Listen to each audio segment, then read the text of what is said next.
Today's seminar will be about how machine learning can help improve outcomes for both educators and learners. And we'll be taking a particular look at one of the industry learners in machine learning for writing. So before I begin, I would like the attendees to think about what the common problems are you face when you're dealing with producing written materials or marking student work, written work.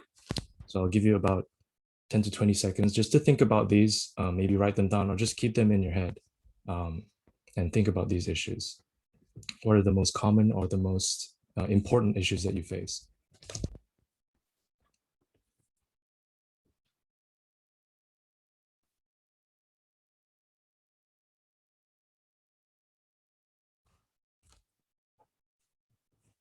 Okay.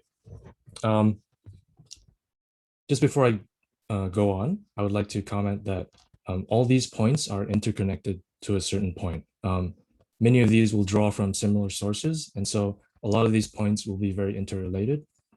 But I think it's very useful to also categorize a lot of these things so we can deal with them point by point.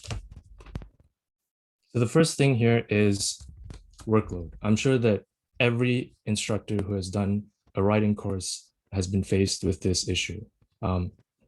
This is not just if you have, let's say, 40 to 60 students in a class and you have to deal with 40 pieces of writing that are handed in together at the same time, but also within each assessment of writing, there are a lot of tasks that you have to do and attend to. Reducing the workload on the educator can help you and all educators provide better and more targeted feedback. And this is not only for the educator, but also for the learners. Reducing learner workload will help learners to expend more energy on attending to more important aspects of developing writing. Second point here is variance. I'm sure a lot of instructors here have faced classes where the range of proficiency levels within a class is very, very wide. This is problematic, especially when it comes to typical classroom assessment, which is criterion referenced. And it makes it difficult to stay consistent in your grading. The second point here is, of course, linked to workload. Having a lot of different papers to mark can result in rater fatigue, and the quality of your grading can drop as you deal with more and more writing work to assess. Third point here is the effectiveness of the feedback. Right? I'm sure every writing instructor has faced this issue. It feels like your students are not integrating your feedback. You spend a lot of time correcting certain things, certain grammars, and then when you see the next piece of work that the student produces, you see that they haven't integrated this feedback. The second point here is to deal with product versus process-oriented feedback. I'm sure most writing instructors have moved towards, excuse me, a more process-oriented way to approach writing feedback. Things like conferences are extremely valuable to teachers. However, they take a lot of time because they require one-to-one interaction. This constant stream of writing feedback is something that all writing instructors want to have, but it's very time-consuming and it's a very laborious process. So all these points here that you see, these can all be addressed through machine learning and machine learning applications. So just before I go on, the platform that we looked at have three main applications. The two big ones, Scribo is the core machine learning application, which focuses on writing assessment and composition. The second one here is Presto, which is automated content generation, self-assessing tasks, all on that one application. They're all customizable. In terms of the learner, it produces study notes and flashcards, all automatically generated from the application itself. A third one here is Pronto, which is kind of a Scribo light. It's also dealing with composition and writing assessment, but it's more tailored for classroom teachers. It takes all the essential elements of the composition framework and the platform and simplifies it. So the first thing I would like to talk about here is convenience. being able to allocate your resources efficiently, and being able to amplify your value as an educator. These applications are all fully automated. In terms of Scribo and Pronto, writing feedback is automatically generated, content generation for Presto. In terms of quantified metrics that you need, these are the kind of things that you want to attend to, but you don't necessarily have the time to. Metrics such as vocabulary use, sentence length, use of literary devices, these will all be automatically quantified for you to help you make more informed decisions when you're doing assessment. Second point here is it is very quick and it's very simple to use. There's a very simple UI, it's very user-friendly, there's very minimal setup. All the activities can be prepared extremely quickly.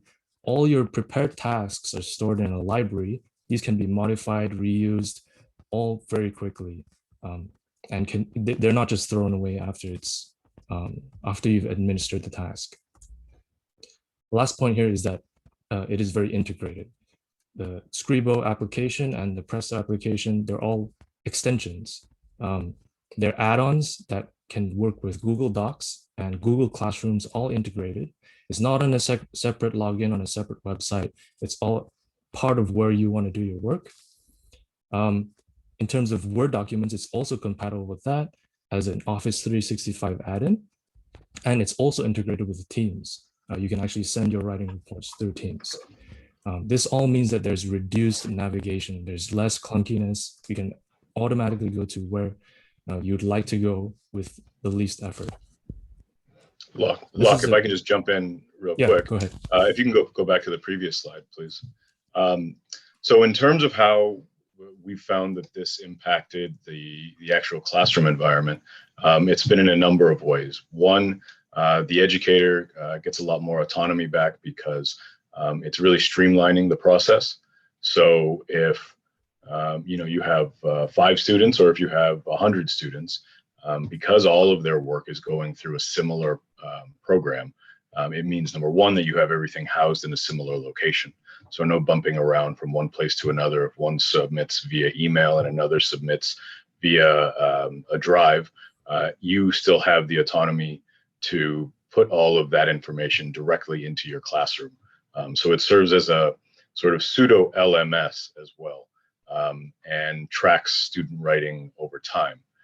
The other thing is that students can use it on their own. So it gives everybody a lot more freedom for participating in the editing process. As writing facilitators, educators, the editing process, the back and forth is where I've found a lot of students and educators, frankly, get turned off.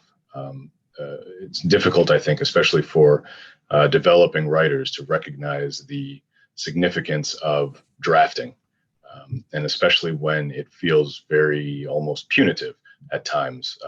They make changes and then they get the paper back and the feedback says make more changes, and eventually that process kind of wears thin, I believe. So Scribo in particular highlights the different suggestions that can be made in quite a lot of detail, which we'll see here in the upcoming slides. But it gives the students some perspective on why they ought to make those changes and what those changes are going to mean to them and their writing process overall. Just want to throw that in. Thanks a lot. Yeah, exactly. So we'll go through a little bit of this. The next slide here is going to be a short video showcasing how simple content generation is through Presto. So I think the video sound will go through here. Another very quick run through of the other bit of Scribo. This one's called Presto. From here, you can take any bit of writing. You can copy and paste from a news article, from a text. You can add your own information. You paste it in the space. Make sure, especially if you've taken it from a website, that little add-ons like the read more, which show up on the website, are removed. Pictures are okay. They may even help in some cases. You're going to make sure you've gone all the way through the article. You can scroll down to the bottom. At the bottom, you can see that you're given keywords, number one. So you have a list of keywords that are generated from the machine. And then you are given the option to choose which style of quiz you would like it to provide, like you would like the machine to provide. And there are a handful that are under premium subscription only. But for our purposes, you will be able to use the first three, fill in the gap, short answer, or close. And then you can choose the format, and then you'll be limited to 5 questions. You click go. Again, you'll see the machine automatically handling its business. And then you're given some study notes, bullet points that are taken directly from the article or the bit of writing, and you're provided with a quiz. And the quiz is complete with preloaded answers. So what was Japan's annual sales forecast to fall on Thursday? Say yes, which is most likely incorrect. Let's hand in just as a sample. So it shows clearly that I got this incorrect. It was meant to be a number. It also gives information about how many were correct or incorrect, and it provides answers for all of them. I didn't pre-program any of that. It was all immediately generated from the copy and paste of the article in there, and that can really save you, an educator, an awful lot of time. You can do it on the fly, and you can preset these with Scribo Presto. Yeah, and this slide here is just a small overview of the kind of Scribo hub. You can see there are a lot of links here. There's a navigation bar at the top. This one is particularly about the activities. So you can see all of them are listed here for you with details next to them. Here's the Office 365 add-in and the sidebar. You can see you can sync it with Teams. You can click add classes. All of these are lightweight. They're where you want to work, which is on the document itself.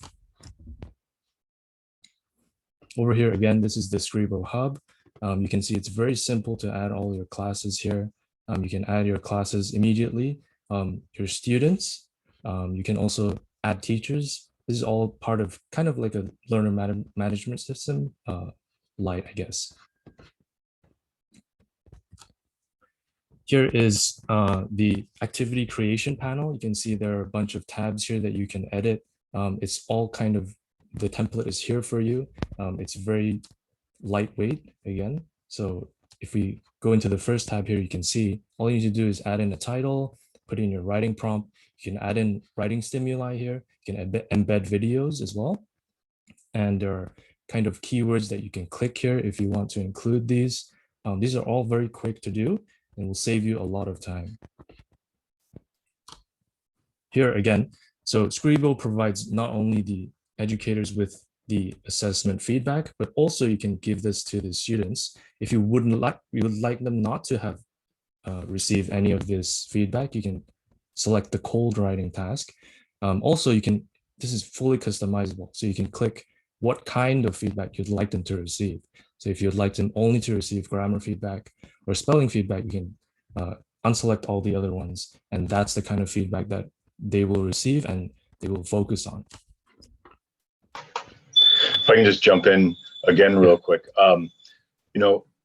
When thinking about creating writing tasks on the fly, this platform and the machine learning engine behind it gives you a lot of freedom to do such a thing. So it's kind of twofold, the benefit as far as we have seen. Number one, you can pre-program, so you can lay out your entire course, for example, in the platform, which means that you have a set format and a set template for that course and potentially for future courses. So we believe that that's the routinization of the syllabus and the assignments in very high level detail is really effective and efficient. But also it can be done on the fly, as you saw in the video, and we have another one coming. That was more for the test generating aspect or component of this platform. And that's something that we do in real time, in real life, all the time as educators, asking students pop quizzes and getting people to answer questions on the fly. But what this does is allows that information to be recorded and tracked over time as well. And so those are just some of the unique ways that we think this is more than, the platform itself is very interesting and interactive and useful, but the general practices that it's promoting for a lot of educators who may not be so familiar with this style of routine creation, it really supports that trajectory as well. Absolutely, and it's very flexible. You can edit all these at a click of a button. So the second thing here, enhanced grading and feedback. To be able to objectively grade all your students regardless of their proficiency level, right? So the first point here is focusing on the key feedback, right? Having all these metrics available to you from the data allows you to focus your time and energy on better and more valuable feedback, right? Targeting your feedback. Avoiding one-off mistakes, right? Looking at systematic error. These are the focuses that educators want to spend their time and attention on, right? So as I mentioned earlier, sometimes students don't internalize your feedback, and this may be because these are one-off mistakes. If there are more systematic errors that occur in their writing, you can spot these if you have these metrics available to you. Again, this is fully customizable. All this feedback is tailored, is high quality, but it's just a suggestion, right? It's produced by the machine learning AI. You can edit this however you see fit. You can customize the rubric system that you're using. It's all integrated as a part of the platform. This is time saving. That's a really important point that you brought up, Locke. Let me just highlight that we don't really include a lot of information here because it's just take up too much time. But the rubrics, the platform is preset with rubrics that are more than likely to be somewhat useful for you. But if you're teaching IELTS, if you're teaching younger learners, or whatever the case may be, you can create and fully customize rubrics that are then built into the system and that the system functionally uses in real time. So if you update one of the bands or one of the categories in the rubric for your class, lesson, assignment, individual student, the platform recalibrates to be considerate of that information specifically that you've added to your rubric. We're not familiar with anything else that has that level of functionality. Yeah, absolutely. So a lot of there are preset rubrics that you can use, but if you'd like to expand them, add more detail to them, simplify them, change them in any way, this is easily done. Okay, and here's another video. This is what the student will see when they're using Scribo. Okay, we'll do a very fast run through of how to use the platform. Click on writing check once you've logged in, and it's going to take you to a screen that will allow you to enter your students' texts or your own texts via the platform so that it can be checked then and there. So we get to the loading screen, and it'll ask you if you want to start a new one or edit an existing one. Then you get an opportunity to choose the level of detail. For our purposes here, we'll go through a very quick one. Say it's tertiary level, language is English, and subject is English. You then simply copy and paste. You can write directly in the platform as well. You simply copy and paste your submission, click check. You can see that it's doing its work, and then it's going to give you the feedback in just a moment. And it will do this each time. Each separate essay you put in, just like that, it comes back with immediate feedback of how many paragraphs, how many words. Obviously, the formatting is going to have an impact on how many paragraphs there are. Excuse me. You can see that because the spacing was a little bit odd, the paragraph count is a little bit unusual, but that can be easily fixed. You get feedback about language conventions, word choice, writing, and it provides you with writing suggestions. So these can be copied and pasted and provided to your learners, whatever level they are. so that they can react to that feedback. It gives you information about each of the paragraphs. Then you're going to have a summary provided that's created in real time by the machine.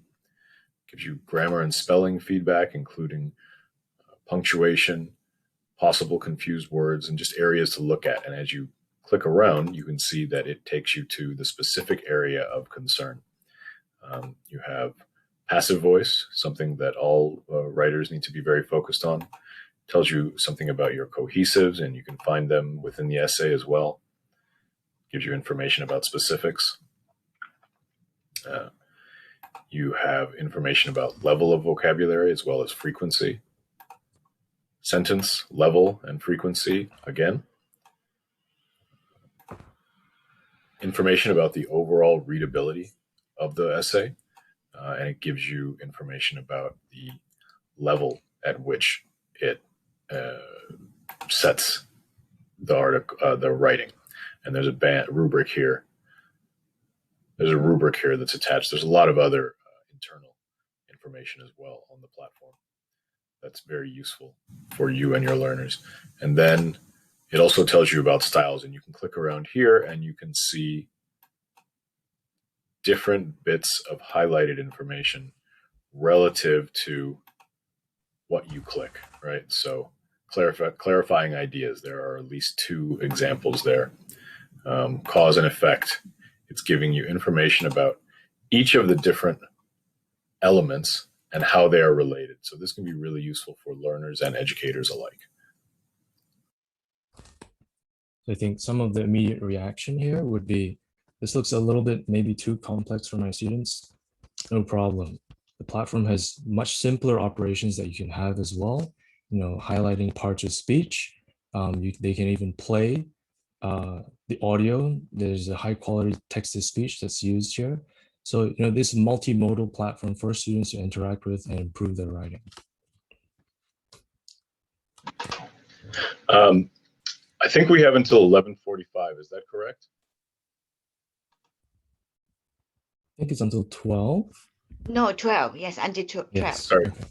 Okay, great. So we want to make sure, just preemptively, we want to make sure that we provide some time for Q&A. So please don't hesitate. You can start asking now if you have questions or comments, and then we want to make sure that we give a little bit of time.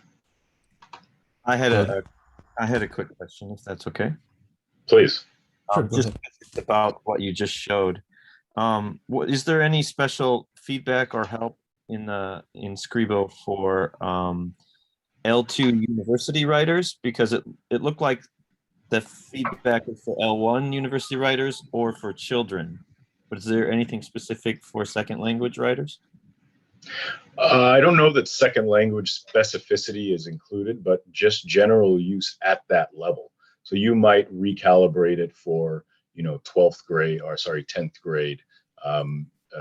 rather than tertiary, if you were trying to provide a little bit more of a buffer relative to the student levels. But from within, I think it's not so specific as to L1, L2, but the different levels and the different variations of customization.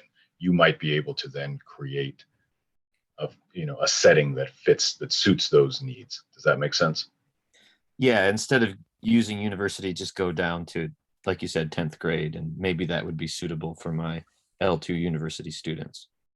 And also, it's not going to then overlook or ignore lower level concerns. So let's say that you believe that yours are at a 10th grade high school level relative to native speakers. The system doesn't only provide feedback at the highest level, but it gives percentages and makes comparisons relative to that highest level, but it's still calibrated for everything below that as well. Does that make sense? Yeah, it does. Maybe going forward, Scribo could think about adding things in that, because it's not just going down to a 10th grade native English speaking level. There are other aspects that L2 writers do need and to take into consideration. But yes, thank you very much for the answer. So no, it's a really good point, and something that we certainly will pass on and keep in mind. Go ahead, Luke. Sorry. Thank you. Yeah, that's a perfect question because I was just about to talk about that, right?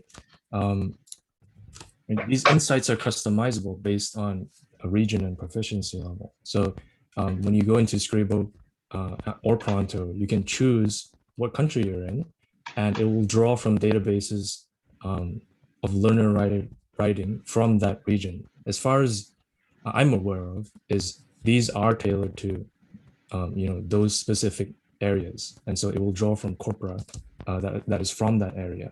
So it's not just native speakers. This is specifically for English language education. It's going to be tailored for that. I'm not sure if they have things like contrastive analysis. I don't know that information in particular, but it is tailored for demographics. So not just proficiency level. You don't just raise it or lower it. It's also by region. That's great. So And it would take into consideration world Englishes, for example, Indian English or Kenyan English, something like that. Malaysian English, etc. Yeah. Yes, it's built for that, and also the more submissions that are input from various regions, the helps to grow the engine itself, so it can be more considerate and more tailored. Excellent, Yeah. thank you. Of course, it's going to be one of those questions, which is like, what is the quality of the data which is provided in the corpora? So yeah, great question. Thank you. So again, it's all tailored feedback. The AI has powerful algorithms which provide feedback and content based on those things. Again, reiterating, Scribo and Pronto is for the writing side. Presto is more for the reading, providing reading tasks and content. And I think the most powerful thing here is to instantly view all your progress. It's tracked progress. I think a lot of educators want to have, this kind of data which is available to them, not only just to track things such as areas to treat or targeted pedagogy, but also for students, right? If they can see their progress, which you can make available to them, it's very motivating to see themselves improve, especially on a visual level. We have a very interesting question there from Marietta. We did this ourselves. If that's answering how you mean, did the teachers attend training? So we have been kind of tinkering with the platform and trying to work out the kinks for our own uses. In terms of reactions from other educators, the one kind of semi-consistent reaction that I've gotten just from personal experience when sharing the idea of the platform is that some have feared that this would, quote, work them out of a job. And we understand that reaction initially, but we hope that, and certainly our findings have been that it is a support for the work that we do, rather than kind of replacing the work that we do. Kind of leads back to or ties in with the previous presentation about whether or not educators are simply content providers at this point. This is something that supplements the work like a forklift, rather than having however many people are required to lift that same pallet. Training, we do believe, is very effective and very useful. And something that later in the presentation we'll share a series of webinars that we're happy to collaborate with anybody relative to this platform, and really just kind of machine checked writing. So I hope that answers the question. Let us know if not, we can follow up. Thank you, David. Yes, I totally agree that this will save time. And I understand that instructors are worried about being replaced by AI. But one thing I was thinking about is that educators now have a lot of technology at their disposal. So I'm just wondering how Scribo and Pronto play their role in this mix of available resources and tools, in your opinion. Well, it's it's worth exploring the various integrations, right, that are already available, and those which may come based on demand, I guess. But Microsoft Word, the 365, and then Google Docs, either the extension-based add-on. There is simply a Google Doc-based add-on that's not even the extension; it sort of predates the extension.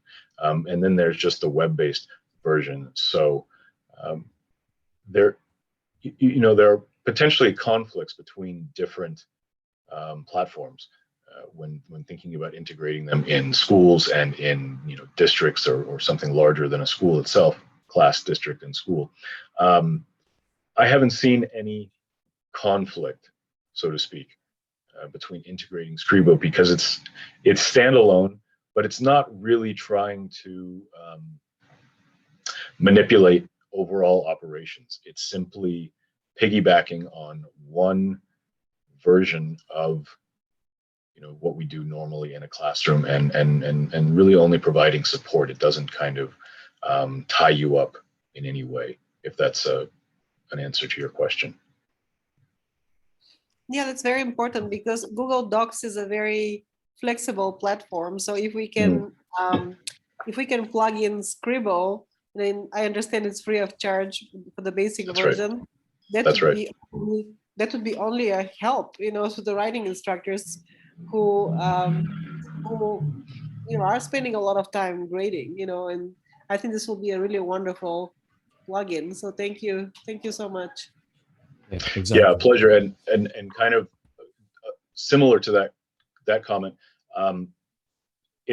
of course it's very helpful for educators, but what we're really trying to do is impart that good practice within learners, right? So one of the things that I really appreciate about the way that this functions, and the fact that it is a plugin in Google Doc, is that you can train the students how to use it the way that you want them to use it, for example, for your specific course, your specific subject, relative to their level, and take even more of the work from your back, and ensure that the work is being done, but also that the students are leaving your course with that good practice kind of embedded in their, processes and procedures for writing. I think that's even better, because that's what we're trying to do. We are already in that business, but they need to learn how to use this in the future for their future assignment to also be good once they leave the writing courses. Precisely. Yeah. My whole thing is about getting educators to simplify their overall work, workload and work process. And a big part of that is making sure that the students can act with more autonomy and independence. And this really helps. And so I think that that's a big selling point, right, for students as well, is, hey, this, and there's no concern that this is doing the writing for students. It doesn't do any of that. There's no element of that in the system. So that's another, I think, load off in terms of trying to infuse it into your daily course routine. Mm-hmm. And in your practice, what were the three top most useful features? Was it vocabulary acquisition? Was it, you mentioned cohesion? Was it grammar? What were the most beneficial features that you've noticed students improving using the software? Yeah, it's a really good question. I don't have enough, full disclosure, I don't have enough time with the platform to really answer that accurately. But for my purposes, what I've liked the most about it is that students are getting, it's kind of like a teaching assistant, right? So it's something that they have at their disposal 24 hours a day, 7 days a week. So if they're writing their papers at the very last minute, they're still getting some kind of feedback. They're still getting some kind of assistant that they can rely on. And that's been a major takeaway, because I think we're all familiar with the students who just get desperate and just sort of throw a Hail Mary, drop a bomb right at the last minute just to have something turned in. So this has had a positive impact on reducing that for everyone. Yeah, absolutely. Just to add to one of Marietta's earlier points, I think one of the major advantages is, things like the G Suite. All the applications there are very disparate, right? They're kind of disconnected from one another. If you want to use Classroom, you use Classrooms, and then you can upload docs, but you have to open a new thing. Here, it's all very centralized. It's integrated all into this platform, and so that streamlines things a lot. Another thing you were talking about, right? Providing feedback, a lot of different types of feedback and more frequent feedback is absolutely the place to do it, right? Process-oriented feedback is generated by the AI. The students can interact with that and update their writing, and you can always monitor their writing. I'm just about to show you that in this next slide here. So here you can see you can actually filter by activity, you can filter by class. Again, you can click these and change these immediately. You get to see all your students, all the details. You can look at how their progress is going because it's integrated with the platform. You can click immediately to see how they're doing on their writing.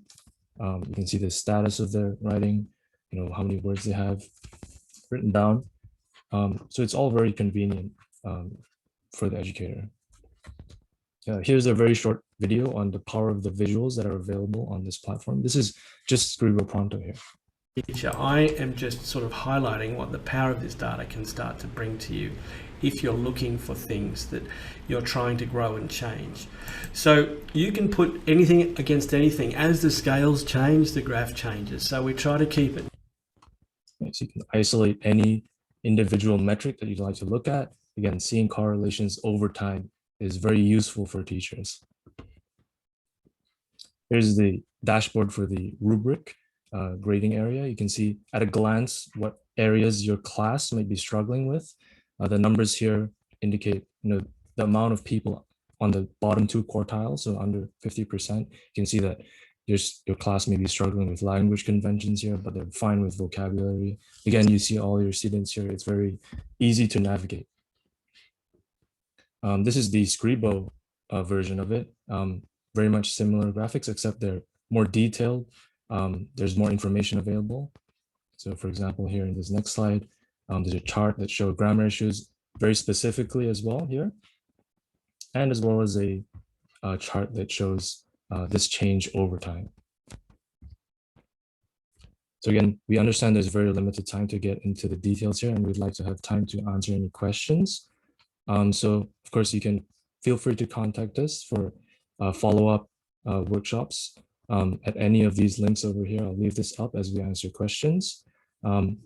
So thank you very much for listening, and please ask if you have any questions about the presentation. And just to add on, the webinars that were being proposed here, these are totally free. There's no kind of limitation to the number of people or how regularly we do them. We're very happy to put together courses for individuals and groups.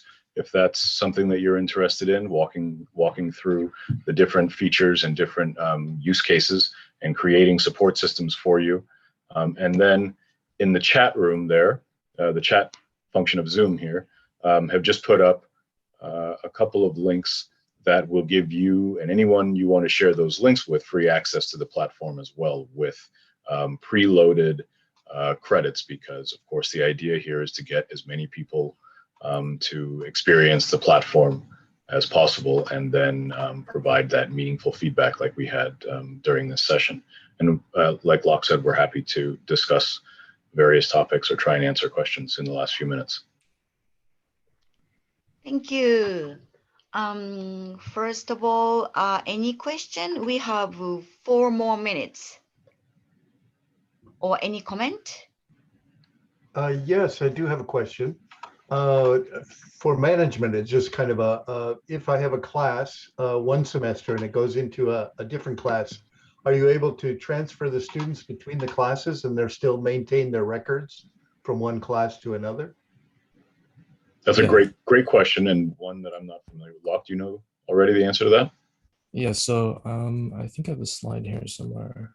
So here you can see like these are split, right? This is your full class list, and then this is your full student list. So their records will be, they're individualized. They're not specific to the class. So Okay. yeah, absolutely. Yes, Great, I think thanks. so. Yeah. Hello, can you hear me? Yes. Yes. Yeah, hi. Thank you. Hi. Very interesting software that you've got there. I wanted to ask whether you have a library of sample paragraphs or essays that students can study from as well. Yeah, in the full platform, there is an ever-growing and really impressive. It's certainly more than a one presentation worth of information, and it's more than just sample essays and sample paragraphs. There's a whole word family library and terminology libraries, and so it's really quite a robust. I mean, you could certainly teach writing specifically and directly from the platform. Obviously, the topics would be somewhat limited, but yeah, there's a whole lot of information and an awful lot of samples. Each of those categories, if you go back through the presentation, you'll see it was grammar and cohesives and passive voice and all of this. Each of those categories has a massive tutorial that goes along with it, which could be leveraged by the educator themselves, or it could be studied by the student if the student had a high enough level of proficiency and level of interest. Okay, thank you. Thank you. Yeah. And just to add to that, you can see here, adding writing plans or scaffolds is perfectly possible from here. So. And then I had one question too before we run out of time, if that's okay. Sure.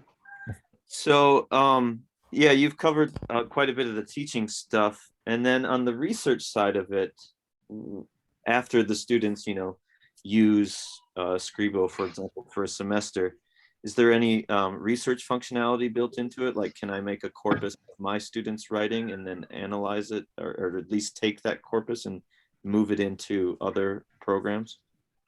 Absolutely, and you can do that. You can pre-program it in that way as well. So you could have it waiting to be matched up to, or you can derive from your actual student work. So yes, definitely, and that's growing, and the functionality of that is growing as well. Great. Yeah, because I'm also a second language writing researcher, so that would be a very important aspect to it, that after the semester finishes, to go back and be able to analyze the writing. So great, thank you. Thank you. Okay, so dear attendee, could you unmute the mic? I need to give the presenter a round of applause. Thank you. Thank you, Mr. David, and thank you, Mr. Yong Chia. Okay, and then Thank you. final announcement. Please drop by our sponsors and SIGs in the main lobby. Yes. So I will stop recording, and then thank you for attending the call presentation. Thank you for presenters. Thank you for attendee. Thanks so much. Thank you. Yes. So we are going to lunch break. Have a great lunchtime break, and to see you soon. Thank you. Thank you. Bye-bye. Yeah.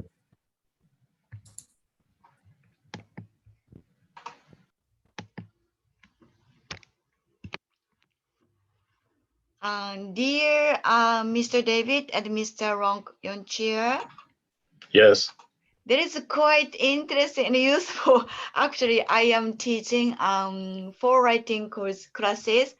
They are freshmen. That's why, they don't know how to write. That's why. So I'm providing in a small step lecture style. But you know what? If the easy platform to assess and give the feedback, this is a kind of dreamy word, because I have to check the old Word document exactly. by checking the Moodle and to revise myself and use a highlighter and revise. It's time consuming. It's terrible. So how about, I mean, I don't know what your what the schedule is like and what the possibility is, but we could do a walkthrough lesson with your class, we could virtually visit your class and do a very low level introductory walkthrough of how to use the system. So it would be kind of training for you as an educator, but also walking the students through the very, very basic uses of it, so they can register and submit a document, and that way it can get the program started, right, for everybody if you'd like to. Wow, that is useful information. Thank you. Yes. Yes. 森本先生、こんにちは。こんにちは。そう、先生もライティングを教えてらっしゃるんですか？ライティングだけ教えるわけじゃないけれども、はいはい。こういう場面は多いですよね。で、多いですよね。いや、で、英語と日本語はどっちがいいかなわかんない I think it's better to use English, yes. For Okay. English. Yeah, So, sure. recently, I've been, for those students who are doing advanced level essay writing, I strongly encourage them to install Grammarly. Grammarly. Yeah, right. And because actually I am a patient of a chronic fatigue syndrome, I just cannot work so intensively on writing. So, Right. but so I'm really interested in this kind of support. One big question is the cost. What would be the typical cost for, you know, let's say if I decided to use this for 1 or 2 classes, what would be the cost? I don't have the specific details for that. You know, this is more about the platform itself. That information can be provided, but there's a difference for classes and individuals. There are different pricing schemes. So of course, that's something that the founders and that the actual Scribo team, I think, are willing to discuss on a case-by-case basis. It's in terms of the individual use, if I'm not mistaken, it's like $1 per credit, right? So like we call a credit like a check, right? So that the function that you saw me put that one essay through, that required 1 credit. Oh, okay. Right. So yeah, you know, so somebody could pay definitely $10 per semester per person, and that would more than cover their use. I'm thinking about a student in this case, right? Because they're probably not submitting very many more than 10 essays for a whole semester, and maybe even fewer. But that's just an example. And if you are actually interested, then that's something that we can follow up on. But what we would really like is for you to get an opportunity to just try it out at no cost, so that you can, you know, you and your school or you and your students can really make an informed decision about whether or not this is something that can provide really, you know, substantial, meaningful, long-lasting. Like the idea here is that it really provides some sustainable use cases, so that someone like yourself who's dealing with a wide variety of learners and use cases can understand how to most effectively program it so that it does the majority of the heavy lifting on a consistent basis, you know, not just on a, hey, everybody click this link, so that it's really integrated into your courses or classes or whatever, you know, whatever your case is.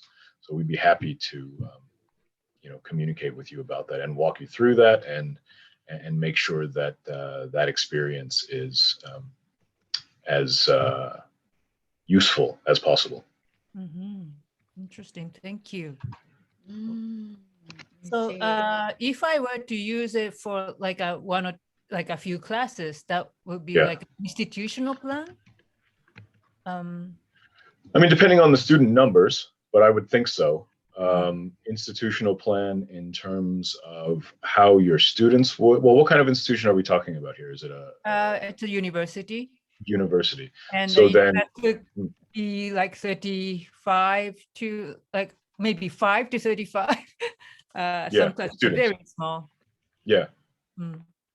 Yeah, but the students aren't used to, I guess, paying for things independently. Is that right? And if it did that, I think it would not work with my university. I don't think that's the right approach. I'm not allowed to, ask the students. No, you wouldn't want to do that. So then, is it more? Is it an actual consideration that the university might consider having a conversation with? That would be a very long run. Yeah, I think so. So, it would take a few years probably. I agree. Yeah. I anticipated that. So then, how best do you think? What scenario can you imagine? For example, if I were to help a few students, like my seminar students,